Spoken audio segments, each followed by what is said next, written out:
नमस्कार दोस्तों, स्वागत है आपका हमारे YouTube channel temple of health Mussoorie Uttarakhand में। मेरा नाम कपिल है और कैमरे में अमित भाई।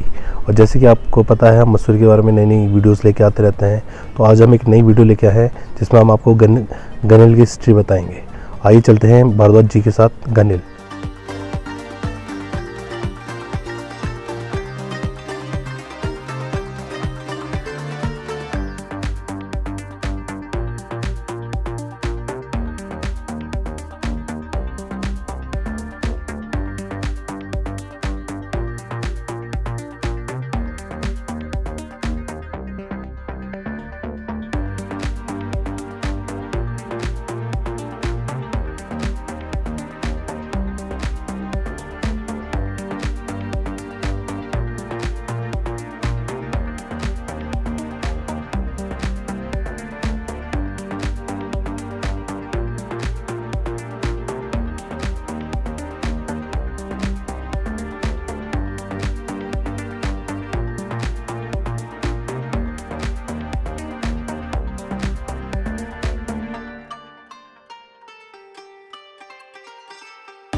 तो अब हम आ चुके हैं गनिल पॉइंट में और साथ में है गोपाल भारद्वाज जी। और हम अंकल से पूछेंगे कि अंकल जी, इसको गनिल पॉइंट क्यों कहा जाता है और कब से यहाँ पर लोग मतलब ये डेवलपमेंट स्टार्ट हुआ था यहाँ पर। देखिए, ये जो आप जानते हैं जैसे कि ब्रिटिश टाइम में यहाँ पर मसूरी में अंग्रेज़ों द्वारा बसाई गई है। और इसकी तो खैर पॉइंट तो अपने आप में सेकंड हाईएस्ट पॉइंट है मसूरी का। लेकिन जो जिसे आप जैसे आपने पूछा इसे गनिल क्यों कहा जाता है, इसके पीछे थोड़ा हमें हिस्ट्री में जाना पड़ेगा। जैसे कि आप जानते हैं जो 1857 में ब्रिटिश के अगेंस्ट हमारे देश में स्वतंत्रता संग्राम हुआ था, जिसे फर्स्ट वॉर ऑफ इंडिपेंडेंस भी देते हैं, 1857 की, जिसे क्रांति भी कहते हैं, जिसमें महारानी लक्ष्मीबाई की डेथ हुई है। और हमारे देश में अंग्रेज़ों का तख्ता उनको यहाँ से देश से भगाने के लिए जो हमारे देश के लोगों ने उस समय जो लड़ाई लड़ी थी, तो उस समय मसूरी जो था, मसूरी में बहुत इंपॉर्टेंट शहर था ब्रिटिशर्स के लिए। यहाँ पे उनके बच्चे रहा करते थे और उनकी फैमिलीज रहा करती थी। और यहाँ पे कई ब्रिटिश स्कूल थे जिनमें ब्रिटिश बच्चे पढ़ रहे थे या एंग्लो इंडियन बच्चे पढ़ रहे थे। तो मसूरी में उनको बचाने के लिए तो जब मेरठ से यहाँ पे कई लोग आए, मेरठ से और देहरादून से और आसपास के, जब मसूरी से जैसे चक्राता हो गया, क्लेमेंट टाउन हो गया, राजपुर हो गया, कई फैमिलीज यहाँ पे आ गए तो उनको सिक्योर करने के लिए। तो सब यहाँ तो उनकी सेफ्टी के लिए यहाँ पे मसूरी में 3-4 जगह चारों तरफ मसूरी के छोटी गन्स लगाई गई टू प्रोटेक्ट देम, उनको बचाने के लिए कि कभी इन फ्यूचर फिर अटैक हुआ। ये उस क्रांति के बाद की बात मैं बता रहा हूँ, जब वो हो गई थी 1858-59 की बात है। तो 1859 में यहाँ पे गन लाई गई और गन यहाँ पे रखी गई, क्योंकि ये हार्ट ऑफ द सिटी शहर है, ये अंदर की शहर की जगह है। ये आप देख सकते हैं, मतलब इसी पॉइंट पे रखी, इसी पॉइंट पे, यहाँ पे जहाँ हम खड़े हैं इसके नीचे पत्थर थे, उस पर रखा। तो उस समय तो उसका काफी वो भी हुआ, क्योंकि जब उसके वो जो उसमें कैनन बॉल लगाया गया तो पहले तो उसमें थोड़ा रियल भरा गया, तो वो कई विभिन्न स्थानों पे गिरा तो लोगों ने ऑब्जेक्शन किया। लेकिन फिर बाद में उसको सिर्फ साउंड के लिए बना दिया गया, वो सिर्फ बूम करता था, उसमें ग्रास और कुछ डाला जाता था थोड़ा बहुत, और उसको फिर वो करके तो वो बूम करता था, काफी आवाज करता था। ये तो मैं बाद में बता रहा हूँ, लेकिन शुरू में इसको कैनन मतलब रियल कैनन पड़ती थी, हाँ, सिर्फ सेफ्टी पर्पस। और इधर जो ये आपका Guru Nanak 5th century school है, एक उधर लगाया गया था, एक इधर टिहरी का एंट्रेंस था, टिहरी की रियासत थी तो उससे प्रोटेक्ट करने के लिए, एक राजपुर से जहाँ देहरादून से मसूरी को रास्ता आता था, जो एक्सेस पॉइंट था मसूरी से, ब्राइडल रास्ता था पैदल का, उसके जहाँ पे एंट्री पॉइंट था वहाँ रखा गया। 4 तरफ से मसूरी को सिक्योर किया गया था। और ये being a heart of the city, ये जो पॉइंट है, जो शहर आप देख रहे हैं पूरी हमारे चारों तरफ है, बीच में मसूरी के सेंटर में ये एक पहाड़ है, सेकेंड हाईएस्ट पॉइंट है, इसकी हाइट है 7029 फीट। तो इसलिए ये स्ट्रेटेजिक इसकी पोजीशन थी कि इस जगह अगर एक तोप रखी जाएगी तो पूरे शहर को हम प्रोटेक्ट कर सकते। लेकिन कालांतर में फिर समय में उसका फिर उपयोग कम हो गया, फिर और यहाँ पे अब जानते हैं फिर इसका वो पर्पस खत्म हो गया जिस पर्पस से लगाया था, सेफ्टी पॉइंट से। बाद में 1920 के बाद 1920 के आसपास इसको टाइम देखने के लिए कर दिया गया। ठीक एग्जैक्ट दिन में 12 बजे इसको बूम किया जाता था। यहाँ पे उनके ब्रिटिशर्स के ड्यूटी मैन 8 आने उनको रोज के मिलते थे। 8-8 10-10 घंटे की उनकी ड्यूटी होती थी, वो उसमें वो भरते थे और वो बूम करता था तो लोगों को पता लग जाता। उस समय ज़्यादातर जनरल पब्लिक के हाथ में घड़ी नहीं होती थी, जैसे कोई रिक्शा वाला हो गया या किसी घोड़े वाला हो गया या जो स्ट्रीट में जो भी लोग जा रहे हैं उस समय। आज की स्थिति को तो आप कल्पना नहीं कर सकते, आज तो हर एक के हाथ में टाइम देखने का। लेकिन फिर बाद में उसका उपयोग 12 बजे, ठीक 12 बजे उसको बूम करते थे, उसका ब्लास्ट होता था तो सबको पता लग जाता था, लोग अपनी घड़ी तक मिला लेते थे कि 12 बज गए इस टाइम, जिनके हाथ में भी घड़ी थी। तो बाद में वो टाइम के उपयोग के लिए इस्तेमाल होने लग गया और 1938 तक ये गन यहाँ पर रही है जी। और मैं आपको जो फोटो बाद में दिखाऊंगा इसकी, वो सिर्फ बूम करती थी। 1938 में इसको यहाँ से रिप्लेस कर दिया गया और ये बंगाल में जो काशीपुर एक ऑर्डिनेंस फैक्ट्री है वहाँ से बन के आई थी उस ज़माने में, और विशेष रूप से उसको बाद में उसको मॉडिफाइड किया गया कि वो सिर्फ आवाज़ ही करे।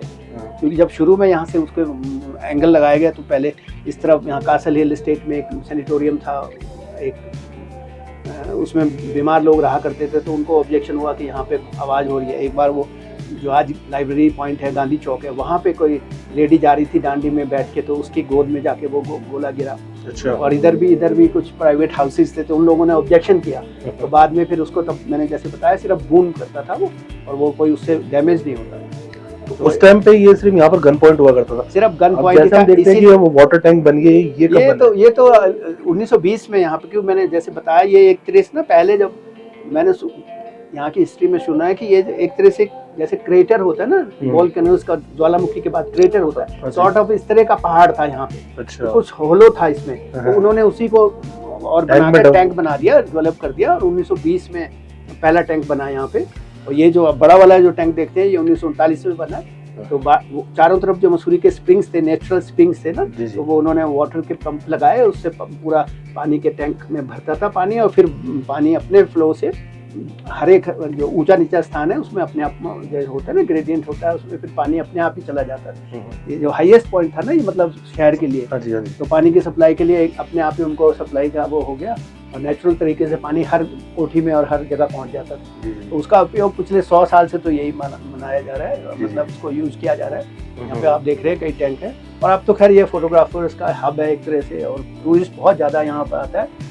तो मैं तो यहाँ जब मैं क्लास 8 में पढ़ता था तो 1965 में पैदल आया था यहाँ पे, क्योंकि ये रोपवे 1971 में लगी है, जो रोपवे से 1970 में।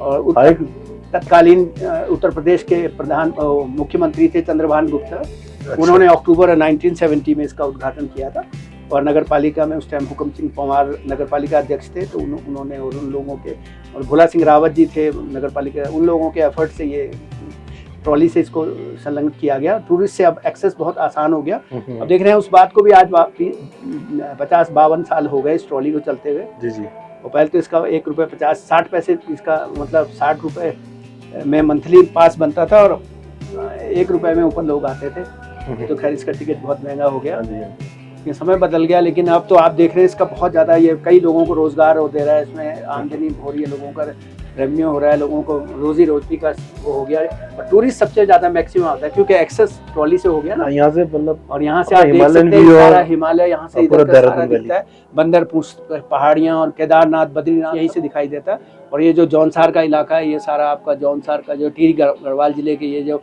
गांव दिखाई दे रहे हैं, यहाँ से व्यू बहुत विहंगम दृश्य है। और यहाँ से अब तो सारा पोल्यूशन हो गया। जब मैं आपको बताया, जैसे मैं आ रहा था यहाँ पे, तो पहले जब मैं बचपन में आता था, ये जो अब देहरादून की पूरी घाटी यहाँ से दिखती थी, एक एक चीज आप मकान को पहचान लो। इवन टेलीस्कोप से तो देहरादून के रेलवे स्टेशन से जब ट्रेन निकलती थी वो भी दिखाई देती थी। और देहरादून की जो प्रोमिनेंट मेजर बिल्डिंग्स थी, जैसे FRI की हो गई, या और जो IMA की हो गई, या और कुछ बड़ी बड़ी बिल्डिंग्स है, वो नेकेड आई से दिखती थी विदाउट टेलीस्कोप भी। अब तो आप देख रहे हैं सब कुछ ये स्मोकी और ये धुआं ऐसा सब पॉल्यूशन बहुत ज़्यादा हो गया गाड़ियों का, तो उसकी वजह से अब देखना मुश्किल हो गया। लेकिन पहले यहाँ से बहुत अच्छा व्यू दिखता था, और लोग पूरा दिन यहाँ स्पेंड करने आते थे। पहले यहाँ पे ऐसा, अब तो जैसे ट्रॉली से आते हैं लोग, आधा घंटे के बाद 20 मिनट बाद चले जाते हैं। पहले पूरे दिन की पिकनिक होती थी, कई फैमिलीज आके यहाँ पे अपना पूरा दिन स्पेंड करके जाते थे। और पिकनिक सॉर्ट ऑफ एक तरह का हो गया, व्यू भी देखना, टाइम भी पास हो गया, और अपना पिकनिक भी हो गई, एंटरटेनमेंट भी हो गया, बच्चे खेलते थे यहाँ पे। अब तो इसका स्वरूप काफी बदल गया है ना Change हो गया, आजकल का। आप मैं तो खैर देख चुका हूँ, पर आप कल्पना में आपको बता रहा हूँ कि पहले कुछ और स्वरूप था इसका लेकिन आज काफी बदल गया। हाँ जी। और फिर भी पॉइंट तो बहुत फेमस है, और हाँ, अब तो हजारों लाखों लोग यहाँ पे आते हैं। अंकल जैसे मैंने सुना था कि यहाँ ब्रिटिश टाइम पे यहाँ पर हंटिंग भी हुआ करती थी, मतलब इस पॉइंट में पूरा जंगल इलाका है, तो ये बात क्या सही है? निश्चित रूप से, क्योंकि आप आज तो यहाँ सारे मकान और बस्ती दिखाई दे रही है, आपको मकान और होटल्स दिखाई दे रहे हैं, लेकिन आज से 100 साल पहले की आप कल्पना करो, यहाँ पे चारों तरफ जंगल थे, बांज के पेड़ थे, ओक ट्रीज थी, और यहाँ पे कई लेपर्ड्स वगैरह हो गए, और वो दूसरे जो जानवर होते हैं ना, छोटे हिरन टाइप के हो गए, काकड़ हो गया, और जंगली मुर्गी हो गए, और भी कई तरह के थे। तो अंग्रेज आते थे, अंग्रेज तो आपको पता है हंटिंग के शौकीन है, तो अंग्रेज तो बहुत यहाँ पे आया करते थे। और एक फोटो मैं आपको दूंगा, एक फोटो यहाँ पे यही गनील इटसेल्फ में एक उसने लेपर्ड मारा हुआ है, और उसके साथ फोटो भी खिंचाई हुई है। कोई ब्रिटिशर्स था, 1935 की वो फोटो है। उससे पहले तो बहुत यहाँ पे शिकार होता ही था अंग्रेजों का, तो वो पास टाइम था, और यहाँ पे तो जंगल था चारों तरफ। अब तो ये मैंने जैसे बताया ना कि अब तो यहाँ पेड़ कट गए और ये टैंक बन गए, दुकानें बन गई, लेकिन पहले आज 100 साल पहले सोचो, जब यहाँ पे वो गन लगाई गई थी, सिर्फ वो गन ही थी, उसी के लिए लोग आते थे, और वो भी पीसफुल जगह थी, और वो लालटेन वालटेन थी, उस समय इलेक्ट्रिसिटी भी नहीं थी, बिजली भी नहीं थी। वो जो यहाँ ड्यूटी करता होगा उसको 8 आने उस समय मिलते थे रोज के। आप सोच सकते हैं 8 आने, आज तो कुछ भी उसकी वैल्यू नहीं है, लेकिन उस टाइम में वो नौकरी करना भी बहुत बड़ी बात थी। लेकिन 2-3 आदमी रहा करते थे, क्योंकि जंगली जानवरों का भी डर रहता था, जो उसको तोप के मैन करता था, तोप को देखता था।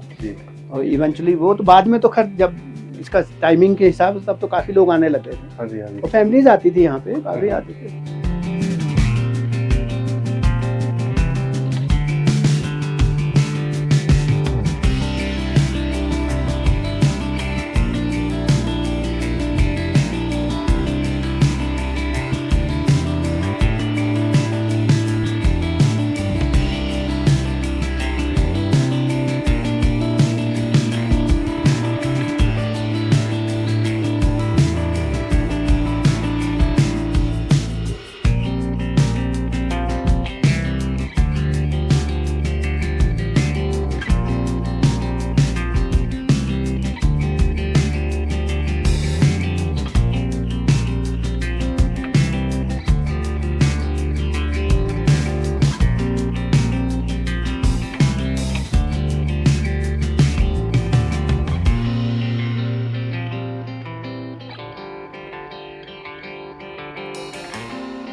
तो अंकल कुछ अपनी पुरानी यादें बताएं यहाँ गनील के बारे में, क्योंकि अब मैं देख रहा हूँ काफ़ी चेंज हो गया।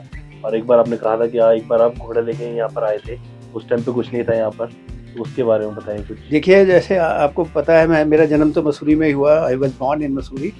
तो मैं जब यहाँ स्कूल में पढ़ता था, रामा देवी स्कूल इंटर कॉलेज में, तो क्लास 8 में जब मैं था यहाँ पे 65 में, तो मैं कई बार हम स्कूल से बंक करते थे, तो दिन भर यहाँ पे अपना दिन स्पेंड करते थे। और यहाँ जो लोग कुछ टूरिस्ट यहाँ पे अपने पिकनिक मनाने आते थे, तो हमारा टाइम यहीं पे निकल जाता था, उनके साथ ही हम यहाँ, तो वो तो मेरे को याद है। उसके बाद फिर मैं यहाँ जब 70s में आने लगा, मेरी एक दुकान भी थी फोटोग्राफी की, जब मैं फोटोग्राफी किया करता था, तो मैं एक बार घोड़ा लेके आया, और वो उसकी फोटो है मेरे पास उस घोड़े की। और उसके बाद एक बार मैं यहाँ मोटरसाइकिल भी लेके आया, मोटरसाइकिल में भी मैं यहाँ ऊपर आया हूँ।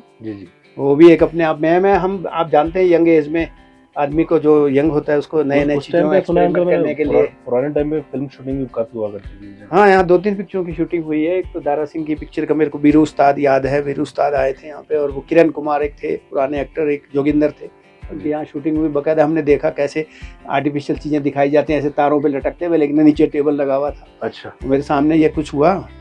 और मेरे तो खैर बहुत एक्सपीरियंस है, मैंने जैसे आपको बताया। और मेरे कभी जैसे मेरे बड़े भाई या मेरी सिस्टर वगैरह या कोई भी फैमिली का, तो हम आते रहते थे यहाँ पे। हमारा घर यहाँ से पास ही है, पैदल से 10 मिनट लगते हैं पैदल आने में।